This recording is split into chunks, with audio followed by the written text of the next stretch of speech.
guys, welcome back to my channel. So I am wearing the same thing because I am filming 3 videos today. If you haven't seen the last 2, just go through my channel and view them. This video is going to be about my C-section that I had in July of 2019. How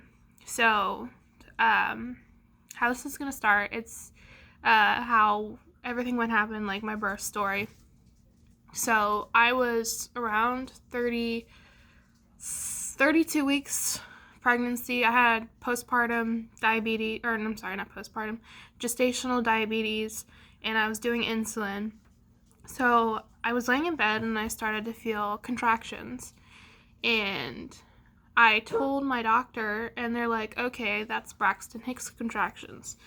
So I'm like, oh, okay, so they shouldn't progress anywhere or it shouldn't do anything. Well, all behold, I went to the doctor the next day because I had weekly doctor's appointments for having gestational diabetes. I was dilated at least 2 centimeters. And I was like, okay, this is weird. So after that, they watched it a little bit closer. And I remember going to the hospital around like 27 weeks, and they saying that I was not even a fingertip dilated. So it was so weird that it just progressed over time, and then they told me it would stop, but it wasn't stopping. So after that, they watched it and monitored, and they kept saying, okay, you're still one centimeter. And reaching like 32 weeks, they said, okay, you're 2 centimeters dilated. And I'm like, well, she's only 32 weeks.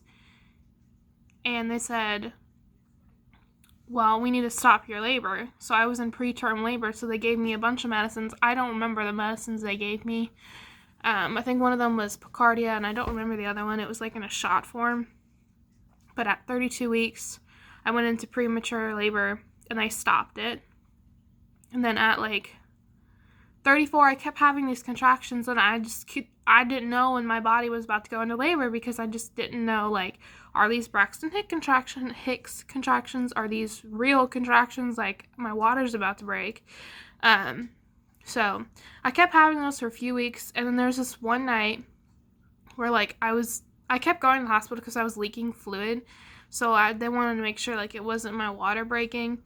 But one night I was laying there, and I was speaking to my fiance, and I'm like, okay, these feel like real contractions. Like, they don't hurt, but they're consistent. They last about a minute and a half, and they don't go away after drinking water and laying down, which is what you're supposed to do if you're having contractions.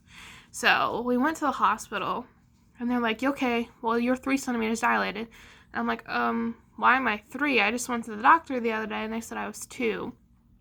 And so they're like, okay, we'll keep you for about maybe an hour to watch your contractions, make sure they're not going anywhere. Because I was scheduled a C-section because my baby was breached, and she was so big from the gestational diabetes, they didn't want to chance me of having a natural labor because she'd get stuck.